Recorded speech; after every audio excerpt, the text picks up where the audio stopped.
ಸವಾಲು ಹಾಕಿದ ರೀತಿಯಲ್ಲಿ ಸವಾಲು ಹಾಕಿದವರು ಅವರ ಮಾತನ್ನು ಉಳಿಸಿಕೊಂಡು ರಾಜೀನಾಮೆ ಸಲ್ಲಿಸಿ ಅದು ಅಂಗೀಕಾರವಾದರೆ ಇದನ್ನು ಕೂಡ ಅಂಗೀಕರಿಸಿ ಅಂತೇಳಿ ಅವರು ಬಂದು ಕೊಟ್ಟಿದ್ದಾರೆ.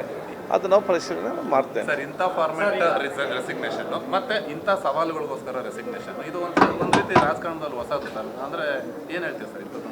ಅದು ಬೇರೆ ಬೇರೆದಲ್ಲಿ ಇನ್ವೆಂಟ್ ಆಗ್ತಾ ಇರುವಾಗ ರಾಜಕಾರಣದ ಹೊಸತು ಬರ್ತಾ ಇರ್ತದೆ. ಅದು ಸಂವಿಧಾನ ಮತ್ತು ನಿಯಮಕ್ಕೆ ಅನುಗುಣವಾಗಿ ಅದನ್ನು ನಡೆಯುವಂಥದ್ದು. ಶಾಸಕರು ಮತ್ತು ಸಚಿವರು ಅವರ ವೈಯಕ್ತಿಕವಾಗಿ ಅವರಿಗೆ ಸವಾಲು ಹಾಕಿದ ಕಾರಣ ಅದು ಅವರ ಗೌರವ ಪ್ರಶ್ನೆದ ಕಾರಣ ಕೊಟ್ಟಿದ್ದಾರೆ. ಅದರ ಮುಂದೆ ನೋಡುವ ಏನಾಗ್ತದೆ ಅಂತ ಹೇಳಿ ಇದರ ಬಗ್ಗೆ ಪರಿಶೀಲನೆ ಮಾಡ್ತೇನೆ. ಸಾಮಾನ್ಯವಾಗಿ ಇಂಥ ರಿಸೈನ್ಗಳು ಬಂದಾಗ ಸರ್ ನೀವು ಕ್ಷೇತ್ರದ ಜನತೆ ಜೊತೆ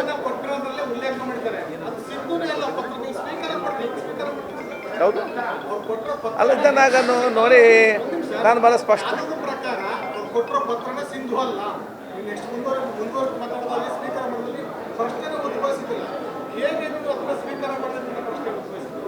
ಅಲ್ಲ ಈಗ ಅದು ಸ್ವೀಕಾರ ಮಾಡಿದಂತೆ ನಿಮ್ಗೆ ಹೇಳಿದವರು ಯಾರು?